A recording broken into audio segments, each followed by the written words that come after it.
আসসালামু আলাইকুম। সংবাদে আপনাদের সবাইকে স্বাগত জানাচ্ছি। আমি ফিরোজ তোহা। শুরুতেই সংবাদ শিরোনাম।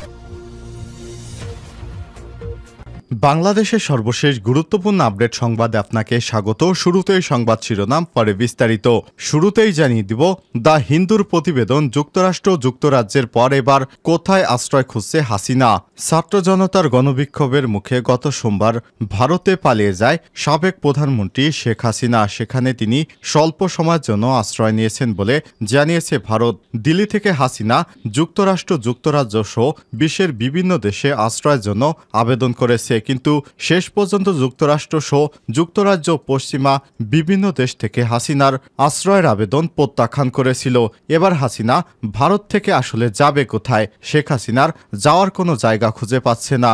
শেষ পর্যন্ত শেখ হাসিনা পালাবেটা কোথায়? এ বিষয়ে গুরুত্বপূর্ণ সংবাদ থাকবে বন্ধুরা। সম্পূর্ণ সংবাদটি জানতে ভিডিওটি না টেনে দেখতে থাকুন। এবারে জানাবো দেশবাসীর উদ্দেশ্যে ডক্টর মোহাম্মদ ইউনূসের বক্তব্য। নোবেল বিজয়ী অর্থনীতিবিদ ডক্টর মোহাম্মদ ইউনূসকে প্রধান করে দেশের অন্তর্বর্তীকালীন সরকার গঠনের সিদ্ধান্ত গ্রহণ করা হয়েছে। এদিকে আজ দেশবাসীর উদ্দেশ্যে বক্তব্য দিয়েছেন ডক্টর মোহাম্মদ ইউনূস। জানিয়ে দিব, থানা থেকে লুট হওয়া অস্ত্র ফিরিয়ে দিলেন ছাত্ররা। নোয়াখালী সোনাইমুড়ি থানা থেকে লুট হওয়া 60টি অস্ত্র ফিরিয়ে দিয়েছে ছাত্ররা। বিক্ষুব্ধ জনতা এই অস্ত্রগুলো কেড়ে নিয়েছিল পুলিশের কাছ থেকে। পরে শিক্ষার্থীরা সেগুলো জমা দিয়েছে সেনাবাহিনীর কাছে। উদ্ধার হওয়া অস্ত্রের মধ্যে রয়েছে শটগান, 303 রাইফেল, পিস্তল এবং দোনালা বন্দুক। জানিয়ে দিব, উবাইদুল কাদেরের এলাকায় নোয়াখালীতে আওয়ামী লীগ কার্যালয়ে অগ্নিসংযোগ ভাঙচুর। ক্ষমতার মসনদে বসে কাদের সাহেব বিভিন্ন অপ্রাসঙ্গিক বক্তব্য দিতেন বিএনপি জামাতের বিরুদ্ধে। তার এ সমস্ত আচরণের কারণে দেশবাসী সবসময় কাদেরকে চোখে দেখতে পারতেন না। কাদের পালানোর পর এবার নোয়াখালীতে আওয়ামী লীগের কার্যালয়ে আগুন দেওয়া হয়েছে এবং ভাঙচুর করা হয়েছে। এদিকে আন্দোলনে পুলিশের ভূমিকা নিয়ে মুখ খুললেন নতুন আইজিপি। নবনিযুক্ত পুলিশের আইজিপি বলেছেন, বৈষম্যবিরোধী ছাত্র আন্দোলনের সময় পুলিশের দায়িত্বপ্রাপ্ত কর্মকর্তারা জনগণের প্রত্যাশা অনুযায়ী পেশাদারিত্বের সঙ্গে দায়িত্ব পালন করতে না পারায় অনেকেই ক্ষুব্ধ হয়েছেন। এজন্য পুলিশের পক্ষ থেকে আমি আন্তরিকভাবে দুঃখিত। আজ বিকেলে পুলিশ সদর দপ্তরে আয়োজিত এক সংবাদ সম্মেলনে পুলিশের নবনিযুক্ত inspector general IGP Mohammad Moinul Islam এসব কথা জানিয়েছেন। এবং সর্বশেষ জানিয়ে দেব, ভবিষ্যৎ বাংলাদেশ নিয়ে বৈষম্যবিরোধী ছাত্র আন্দোলনের সমন্বয়ক আসিফ মাহমুদের ফেসবুক স্ট্যাটাস। গণঅভ্যুত্থানে সঠিক অন্তর্বর্তীকালীন সরকারের দায়িত্ব এবং বাংলাদেশ রাষ্ট্রকে মেরামত নিয়ে কথা বলেছেন বৈষম্যবিরোধী ছাত্র আন্দোলনের অন্যতম সমন্বয়ক আসিফ মাহমুদ। আজ নিজের ফেসবুক ওয়ালে এ বিষয়টি পোস্ট করেছেন তিনি। আসিফ বলেন, এই অভ্যুত্থান সংগঠিত হয়েছে বাংলাদেশ রাষ্ট্রকে মেরামত করে ফ্যাসিবাদী ব্যবস্থার বিলোপ সাধন করার জন্য, কোনো নির্দিষ্ট দল কিংবা গোষ্ঠীর ক্ষমতার আকাঙ্ক্ষা চরিতার্থ করার জন্য নয়। প্রিয় দর্শক, আসিফ মাহমুদ ফেসবুক পোস্টে তিনি লিখেছেন, আমরা শান্তি প্রতিষ্ঠায় যুদ্ধ করেছি, এখন আবার দায়িত্ব নিয়ে সেই যুদ্ধের ক্ষয়ক্ষতি এবং নিরাময় করছি।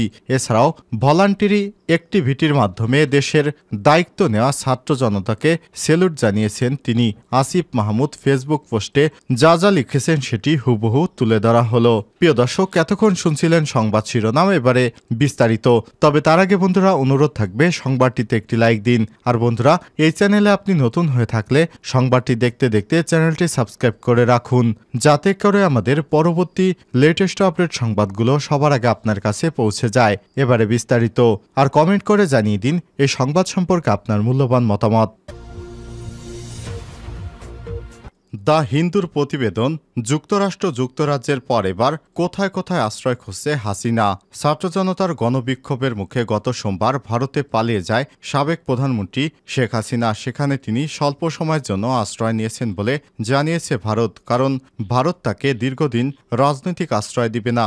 দিল্লি থেকে হাসিনা যুক্তরাষ্ট্র যুক্তরাজ্য সহ পশ্চিমা বিভিন্ন দেশে আবেদন করেছে রাজনৈতিক আশ্রয়ের জন্য, কিন্তু সব দেশ থেকে হাসিনাকে প্রত্যাখ্যান করেছে ভারত। ভারতের পররাষ্ট্রমন্ত্রী এস জয়শঙ্কর জানিয়েছেন, শেখ হাসিনা স্বল্প সময় অবস্থানের কথা বলে তাদের এখানে আসেন, কিন্তু 2 দিন পার হওয়ার পরও হাসিনা এখনও ভারতেই রয়ে গেছেন। হাসিনা ভারত থেকে কেন যেন যেতে চাচ্ছেন না। দেশটির প্রভাবশালী সংবাদ মাধ্যম দ্য হিন্দু মঙ্গলবার জানিয়েছে, হাসিনা এখন সৌদি আরব, সংযুক্ত আরব আমিরাত এবং ফিনল্যান্ডে আশ্রয়ের খোঁজ করছে। হিন্দু টাইম আরও জানিয়েছে, শেখ হাসিনা যুক্তরাজ্যের কাছে রাজনৈতিক আশ্রয় চেয়ে আনুষ্ঠানিক আবেদন করেছেন, তবে সেখান থেকে তার আশ্রয় পাওয়ার কোনো সম্ভাবনা নেই। যদিও হাসিনার বোন শেখ রেহানা যুক্তরাজ্যের নাগরিক এবং তার মেয়ে টিউলিপ সিদ্দিক সেখানকার ক্ষমতাসীন দলের সংসদ সদস্য এবং জুনিয়র মন্ত্রী। উল্টো যুক্তরাজ্যের বর্তমান সরকার হাসিনার বিরুদ্ধে আন্তর্জাতিক তদন্তের জন্য চাপ দিতে পারে বলে জানিয়েছে দেশটির এক সরকারি কর্মকর্তা। ইউরোপের মধ্য হাসিনার পরবর্তী গন্তব্য হতে পারে ফিনল্যান্ডের রাজধানী হেলেনস্কি। সেখানে শেখ রেহানার ছেলে রেদওয়ান মুজিব সিদ্দিকী ববি থাকেন। ফিনল্যান্ডে শেখ হাসিনা রাজনৈতিক আশ্রয়ের জন্য আবেদন করতে পারেন কিনা এমন প্রশ্ন করা হলে ফিনিশ প্রধানমন্ত্রী আলেকজান্ডার স্টাবের দপ্তরে, তবে দেশটির প্রধানমন্ত্রী দপ্তর এই ব্যাপারে এখনও কোনো মন্তব্য করেনি। ভারতীয় সংবাদ মাধ্যম দ্য হিন্দু আরও জানিয়েছে, শেখ হাসিনা বাংলাদেশ থেকে পালিয়ে যাওয়ার পরই যুক্তরাষ্ট্রের ভিসার জন্য আবেদন করেন, কিন্তু এটি প্রত্যাখ্যান করে দিছে যুক্তরাষ্ট্র। তবে তার পাসপোর্টে আগে থেকেই মার্কিন ভিসা লাগানো ছিল, কিন্তু তিনি দেশ থেকে পালানোর পরই এটি বাতিল করে দেয় যুক্তরাষ্ট্র। যুক্তরাষ্ট্রের পক্ষ থেকে জানানো হয়, যেহেতু হাসিনা তার পদ থেকে পদত্যাগ করেছেন, তাই ভিসাটি এখন আর বৈধ থাকছে না। যুক্তরাষ্ট্রের ভার্জিনিয়ায় বসবাস করে হাসিনার ছেলে সজীব ওয়াজেদ জয়।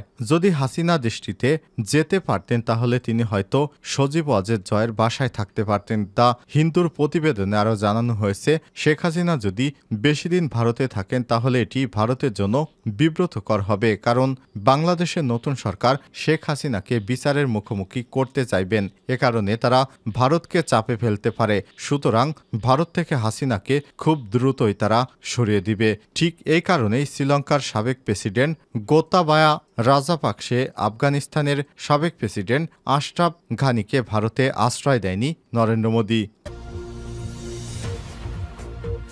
দেশবাসীর উদ্দেশ্যে ডক্টর ইউনূসের বক্তব্য। নোবেল বিজয়ী অর্থনীতিবিদ ডক্টর মোহাম্মদ ইউনূসকে প্রধান করে দেশের পরবর্তী অন্তর্বর্তীকালীন সরকার গঠনের সিদ্ধান্ত হয়েছে। এদিকে আজ দেশবাসীর উদ্দেশ্যে বক্তব্য দিয়েছেন ডক্টর মোহাম্মদ ইউনূস। ডক্টর মোহাম্মদ ইউনূস বলেন, আমি সাহসী ছাত্রদের অভিনন্দন জানাই, যারা আমাদের দ্বিতীয় বিজয় দিবসকে বাস্তবে রূপ দিতে নেতৃত্ব দিয়েছে, এবং অভিনন্দন জানাই দেশের আপামর জনসাধারণকে, যারা ছাত্রদের এই আন্দোলনে পূর্ণ সমর্থন দিয়েছে। বুধবার 7 আগস্ট ডক্টর ইউনূস সেন্টার থেকে এক প্রেস রিলিজে সব কথা বলেন ডক্টর ইউনূস। প্রেস রিলিজ থেকে জানা যায়, ডক্টর মোহাম্মদ ইউনূস আগামীকাল বৃহস্পতিবার 8 আগস্ট দুপুরে বাংলাদেশে ফিরবেন। এমিরেটস এয়ারলাইন্সের একটি ফ্লাইটে দুপুর 2:10 ঢাকার হযরত শাহজালাল আন্তর্জাতিক বিমানবন্দরে পৌঁছানোর কথা রয়েছে ডক্টর মোহাম্মদ ইউনূসের। থানা থেকে লুট হওয়া অস্ত্র ফিরিয়ে দিলেন ছাত্ররা। নোয়াখালী সোনাইমুড়ি থানা থেকে লুট হওয়া 60টি অস্ত্র ফিরিয়ে দিয়েছে ছাত্ররা। বিক্ষুব্ধ ছাত্র জনতা এই অস্ত্রগুলো কেড়ে নিয়েছিল পুলিশের কাছ থেকে, পরে শিক্ষার্থীরা সেগুলো জমা দিয়েছে। উদ্ধার হওয়া অস্ত্রের মধ্যে রয়েছে শটগান, 303 রাইফেল, পিস্তল এবং দোনালা বন্দুক। বুধবার 7 আগস্ট বিকাল 4টা থেকে 6টার মধ্যে সোনাইমুড়ি থানা প্রাঙ্গণে সেনাবাহিনীর ক্যাপ্টেন মোহাম্মদ ইফতেখারের কাছে অস্ত্রগুলো জমা দেওয়া হয়। এর আগে একই দিন সকাল থেকে দুপুর পর্যন্ত অস্ত্রগুলো উদ্ধার করে ছাত্ররা। স্থানীয়রা জানিয়েছে, গত সোমবার দুপুরের দিকে বৈষম্য বিরোধী ছাত্র আন্দোলনের সমর্থনকারী সোনাইমুড়ি বাইপাস এলাকায় জড়ো হয়। এরপর তারা সেখানে আনন্দ উল্লাস করতে থাকে।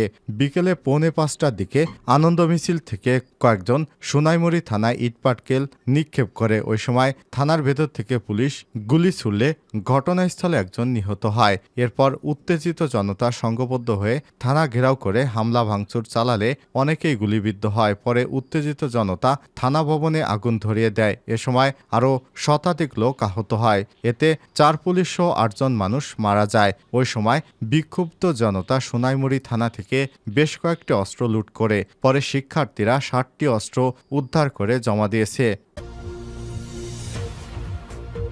নোয়াখালীতে কাদেরের এলাকায় আওয়ামী লীগ কার্যালয়ে অগ্নিসংযোগ ভাঙচুর। নোয়াখালী জেলা আওয়ামী লীগ কার্যালয় অগ্নিসংযোগ এবং ভাঙচুরের ঘটনা ঘটেছে, তবে এ সময় কোনো হতাহতের ঘটনা ঘটেনি। শনিবার ৩ আগস্ট বিকেল ৪:৫টার দিকে অগ্নিসংযোগ এবং ভাঙচুর করা হয়। স্থানীয়রা জানিয়েছে, শনিবার বিকাল ৩টার দিকে কেন্দ্রীয় কর্মসূচির অংশ হিসেবে কোটা সংস্কার আন্দোলনকারী শিক্ষার্থী এবং তাদের সমর্থকেরা জেলা শহরের মাইজদি বাজার থেকে বিক্ষোভ মিছিল শুরু করে। বিক্ষোভ মিছিলে তারা বিভিন্ন স্লোগান দিতে থাকে। এক পর্যায়ে আন্দোলনকারী এবং তাদের সমর্থকেরা বিকাল ৪টার দিকে জেলা শহরের মাইজদির টাউন হল মোড়ে অবস্থিত জেলা আওয়ামী লীগের কার্যালয়ের সামনে অবস্থান নেয়। পরবর্তী তারা জেলা আওয়ামী লীগ কার্যালয়ে ইটপাটকেল নিক্ষেপ করে। এরপর হামলাকারীরা আওয়ামী লীগ কার্যালয়ে তালা ভেঙে প্রবেশ করে কার্যালয়ে থাকা আসবাবপত্র অগ্নিসংযোগ করে ভাঙচুর চালায়। এ সময় তারা সেখানে কোনো বাধা ছাড়াই ঘণ্টাব্যাপী অবস্থান করে। আওয়ামী লীগের একাধিক নেতাকর্মীরা জানায়, হামলার সময় সেখানে কোনো দলীয় নেতাকর্মী আইনশৃঙ্খলা বাহিনীর সদস্য ছিল না। আন্দোলনকারীরা চলে গেলে পরে দলীয় কিছু নেতাকর্মী এসে আগুন নিয়ন্ত্রণে আনে। জানতে চাইলে অগ্নিসংযোগ এবং ভাঙচুরের বিষয়ে জেলা আওয়ামী লীগ সভাপতি অধ্যক্ষ এস.এম. খায়রুল আলম চৌধুরী কালবেলাকে বলেছেন, এ হামলায় কোটা আন্দোলনকারীরা নয়, বরং দুষ্কৃতকারীরাই হামলা চালিয়েছে। এরা এখন ছাত্র আন্দোলনে নেই, আছে জ্বালানি পোড়ানি নিয়ে।